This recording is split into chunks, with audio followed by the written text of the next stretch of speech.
So guys, yang ada kat depan kita hari ni adalah sebuah Apple punya laptop iaitu MacBook Pro. Tetapi ini adalah MacBook Pro yang menjalankan SoC ataupun chipset daripada Apple sendiri iaitu Apple M1. So ini adalah kita orang order lebih kurang akhir ke awal 2021. So sebenarnya cerita ini adalah 2021 punya version. Jadi dalam video kali ni aku just nak buat simple unboxing saja. Kita nak tengok dia punya rupa lebih kurang macam mana. Adakah berbeza sangat dengan MacBook Pro yang sebelum-sebelum ni menjalankan Intel processor. Jadi tanpa lengah masa lagi, let's check it out.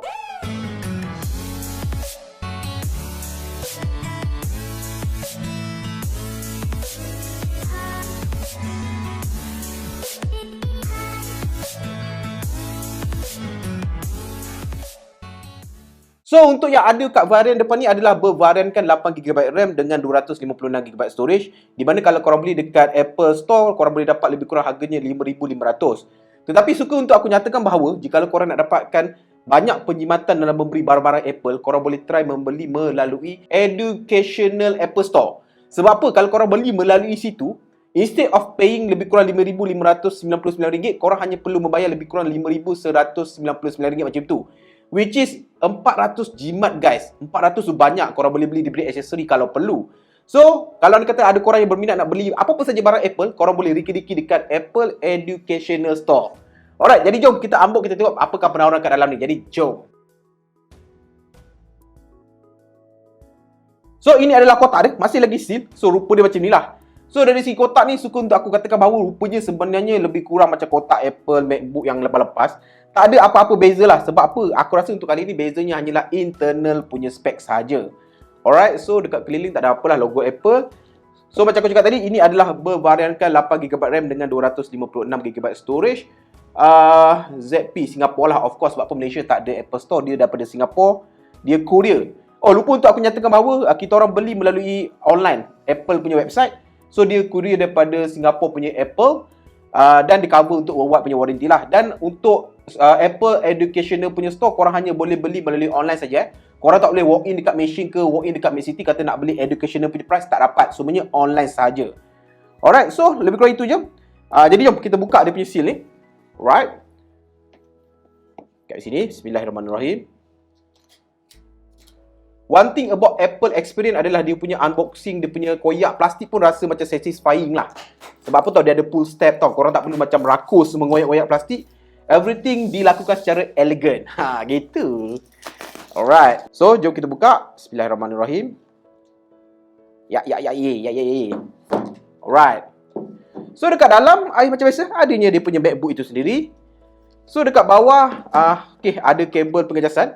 Of course, PD charge lah, Type-C kepada Type-C. Panjang lah Apple punya MacBook punya kabel. So, ada satu kotak design by Apple in California. So, dalam ni rasanya ada documentation yang kita takkan baca lah. Tapi kita buka, kita tengok apa yang ada. So, dia ada memberikan kita dua stiker berwarna space grey. Nice touch kali ni. Sebab apa tau, selalunya Apple bagi stiker putih biasa kan. Tapi kali ni mengikut warna MacBook kot. Sebab apa, aku punya adalah warna space grey. So, stiker warna space grey. Nice touch. Alright, itu manual kita takkan baca. Bawah dia ada apa lagi ni? Ada benda yang tak masuk dalam kotak. Kita tengok. Okay, adanya MCMC punya service card here and there. And then bawah tu adanya dia punya adapter yang besar ni. Alright. Yang ini kita buka, kita tengok berapakah dia punya power. So, yang ini adalah adapter berkuasakan sekejap 60 ke? 20 kali 3. Ya, kalau ikut bacaan aku dekat sini 60.9 watt maksimum dia lah. Kalau korang boleh baca, 60.9 watt adalah maksimum dia guys. Alright. So, itu je dalam kotak rasanya. Jadi, jom kita kemas-kemas jap. Jom. So, dia ada satu lagi lapisan plastik ni. Kita buka juga. Kat belakang dia ada apa? Kita baca dulu. Tak ada apalah. Ada important notice je lah kot. Benda tak penting. Alright. Bismillahirrahmanirrahim. Nampak? Dia punya unboxing, dia punya buka plastik semuanya rasa macam elegan lah. Rasa macam mahal lah. Alright. So, ini adalah rupa atas dia. Jadi, jom kita buka dalam. Bismillahirrahmanirrahim. Okay, nice guys. Alright. So, ada satu lapisan ni. Kita alihkan. Okay, so sekarang dia sedang first time boot up. Jadi, dah akan mengambil masa sikit. Jadi, korang stay tune je kejap. A few moments later. Okay, so guys, aku dah set up aku punya MacBook ni. Apa aku boleh notice ada beberapa perkara yang aku perasan. Sebab apa? Buat masa sekarang aku menggunakan Apple MacBook Pro 15 inci tahun 2016 Core i7 512TB. So ini adalah MacBook Pro 13 inci untuk tahun 2021 M1 punya chip. So benda pertama yang aku notice adalah dia punya keyboard tau. Dia punya keyboard still a butterfly keyboard, tetapi kalau compare to aku punya MacBook 15 inci, yang ini lebih tactile, lebih tinggi tau dia punya bonjol dia. Kalau untuk aku punya MacBook yang lama tu dia adalah flush. Mungkin aku punya tak silap aku adalah butterfly generasi kedua. Ini dah generasi keberapa kan. So apa aku boleh katakan dari segi typing experience, dia adalah a new experience at least bagi aku lah compare to my MacBook 15 inci 2016. Jadi dekat sini memang totally rasa sedap. Ya, still a backlit punya keyboard. So malam korang boleh guna. Dia punya keyboard ada lampu dekat belakang. So perkara kedua yang aku notice berbeza sedikit adalah dari segi dia punya touch bar. Sebab apa tau? Untuk model MacBook Pro 13 inci yang baru ni, semua model, semua varian mempunyai touch bar. Kalau dulu korang boleh pilih nak touch bar ke non touch bar. Tetapi untuk kali ni, semua 13 inci hadir dengan touch bar. So apa yang berbeza tentang touch bar dia ni? Kalau ini adalah kecil sajalah. Yang aku perasan adalah dia punya touch bar ni, kalau boleh nampak kat kamera, dia punya panel ni meningkat sedikit daripada body dia. Jadi kalau yang sebelum ni dia macam flush je tau. Yang ni dia ada sedikit meningkat. Sebab apa? MacBook aku kat sebelah ni.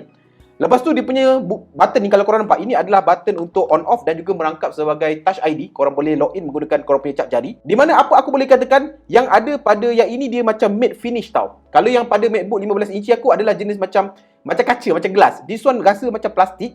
So I don't know whether this one more better dari segi pembacaan cap jari. Sebab apa, yang lama pun tak ada masalah, memang melaju. Tetapi itu adalah the second punya differences yang aku notice setakat inilah.